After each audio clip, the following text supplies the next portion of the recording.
안녕하세요.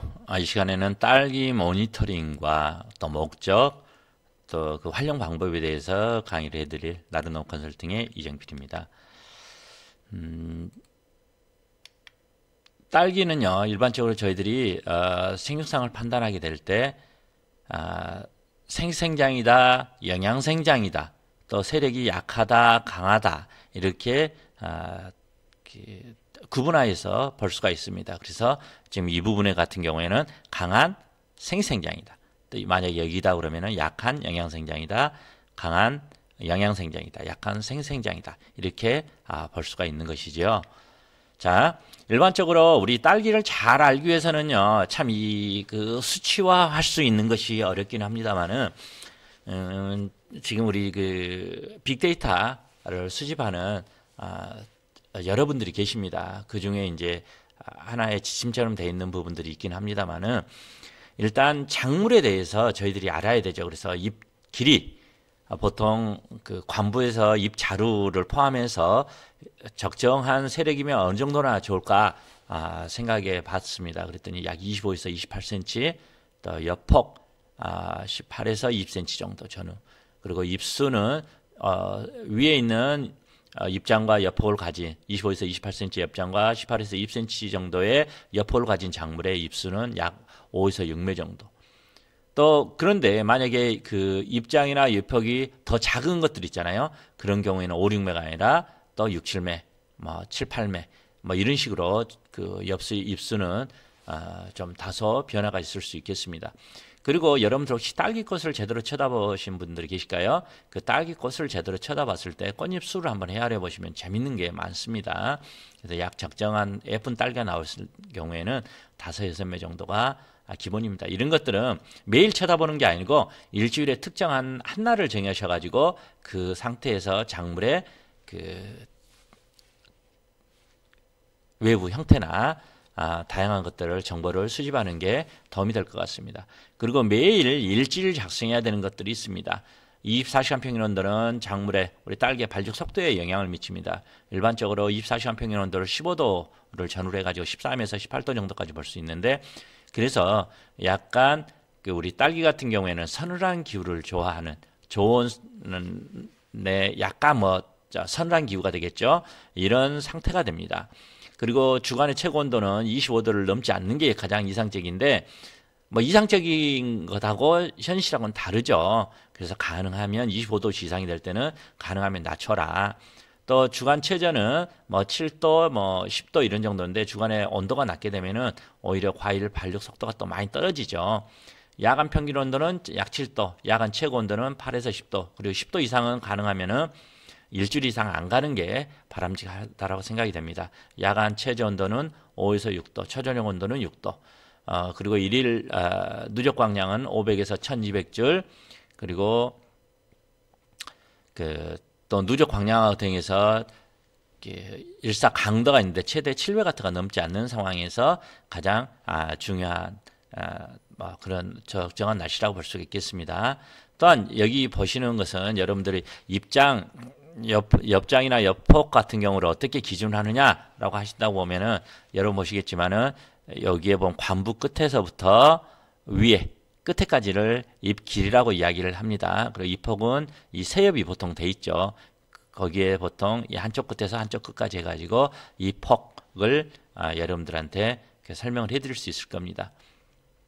자, 그리고 외부 최고 온도, 외부 최저 온도 이런 것들은 매일 일지를 조사해야 됩니다. 이것하고 더불어서 또 매일 그 양수분 급액에 관련된 것들을 또 매일 정리를 해야 되는데 그건 다음 슬라이드에서 설명을 해드릴 거고요. 또한 일주일 간격으로 해가지고 정식일, 개화일, 개화 예정일, 일화방 평균 착과수, 출현 하방수, 하방 사이의 엽수, 하방 출현 속도, 주간 수확량, 누적 수확량 이런 것들은 일주일 간격으로 조사를 해야 됩니다. 이런 것들을 조사하지 않으면은요 작물의 발육 속도를 알 수가 없습니다. 이러한 것들을 확인해 가지고 작물이 영양생장이냐 또 생생장이냐, 세력이 약하냐 강하냐, 약하냐 강하냐에 따라서 환경, 24시간 평균 온도나 주간 시작, 야간 시작, 급액 시작 종료, 급액 이시나 배액 이시, 배액률, 급액 방식 적과 연면역 지수 이런 관리 방법들이 각각 달라질 수가 있죠. 그래서 무엇보다도 매일매일 실수를 줄이려고 그러면은 일지를 작성해야 됩니다.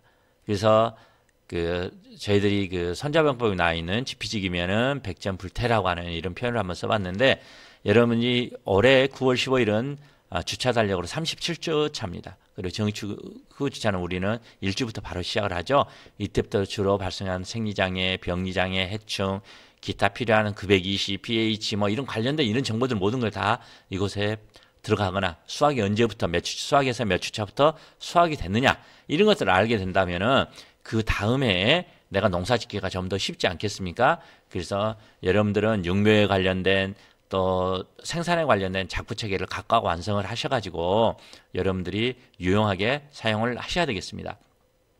방금 보신 그런 일지 형식을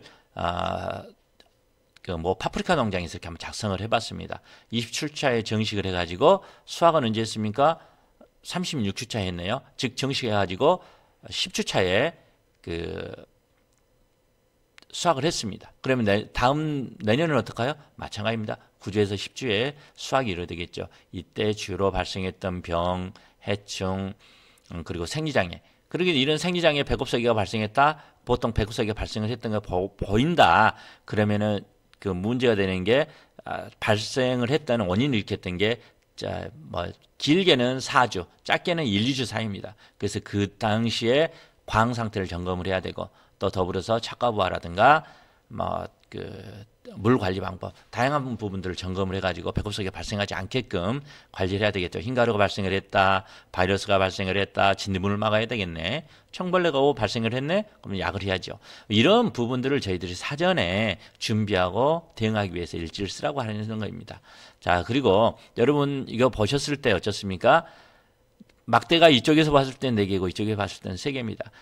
생산 현장에서는요, 절대의 기준은 기본 이론은 있지만은 그 현장 상황과 다 다르기 때문에 틀린 것은 없는 것 같습니다. 그래서 여러분들이 가지고 있는 경험을 공유를 하시다 보면은 더 좋은 결과를 만들 수가 있죠. 자, 여기 보시는 것은요, 제가 작성해 본 사진을 같이 병행해 가지고 작성해 본 작부 체계도입니다. 여러분들은 여기에 관련돼 가지고 보통 우리가 9월 15일에 정식을 하게 되면은 9월 15일에 정식해 가지고 6월 달까지는 어떻습니까? 작물 생산에 관련된 작부 체계. 또 그리고 9월 15일에 정식을 하게 되면은 우리 모본을 확보하게 되죠. 그래서 9월 초에 발생할 런너는 저희들이 내년에 육묘에 사용할 모본을 만들기 위해서 일부 런너를 확보하게 되고요. 11월 달부터 냉을 먹이기 시작해 가지고 보통 3월 20일에서 4월 5일 사이에 모본을 정식하게 되죠. 그리고 나서 이 육묘가 준비가 돼가지고 이제 9월 15일 날 정식하게 되는 이런 상황이 돼서 항상 여러분들께서는 육묘에 관련된 작부 체계와 생산에 관련된 작부 체계를 만드셔가지고 꼭 해야 될 것들을 놓치지 않고 작성하신다고 그러면은 매년 생산성과 품질이 향상되지 않을까 싶습니다. 그래서 이제 우리 영양생장하고 생생장을 구체적으로 한번 이렇게 나눠보면은 꽃대가 이렇게 하늘로 이렇게 올라갑니다. 꽃대가 이렇게 서요. 이런 경우에는 영양생장이 대표적인 거고요. 또한 꽃잎수가 이렇게 8개, 9개 이런 형태가 되는데 8개, 9개 되는 것들의 우리 암술머리라고 해야 되죠. 이 부분을 잘 관찰해 보면은요.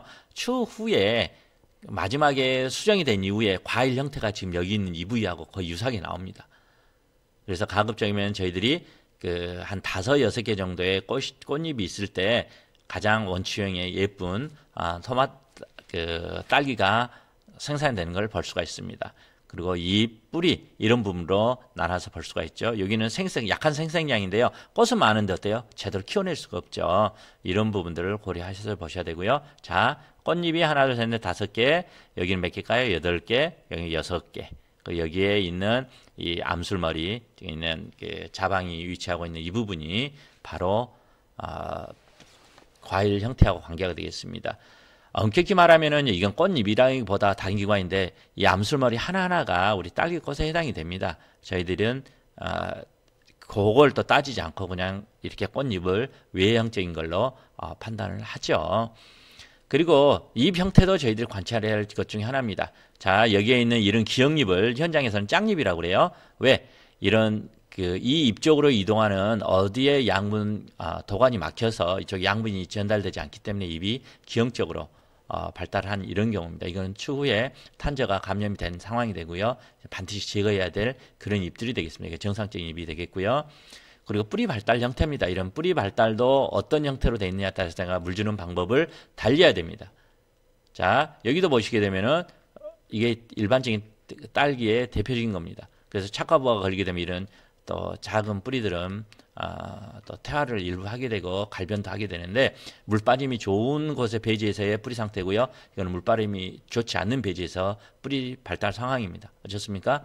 물 빠짐이 좋은 게 더 훨씬 더 유리하겠죠. 예, 고설딸기에 이런 전경이 되어 있고요. 이런 또 가끔 요즘에 이제 전북 김제를 중심으로 해서 논산 이런 부위에 이렇게 화분으로 해가지고 재배를 하는 경우가 있습니다. 그래서 가끔씩 저는 현장에 방문하게 되면 화분을 한 번씩 이렇게 뒤집어 보게 됩니다.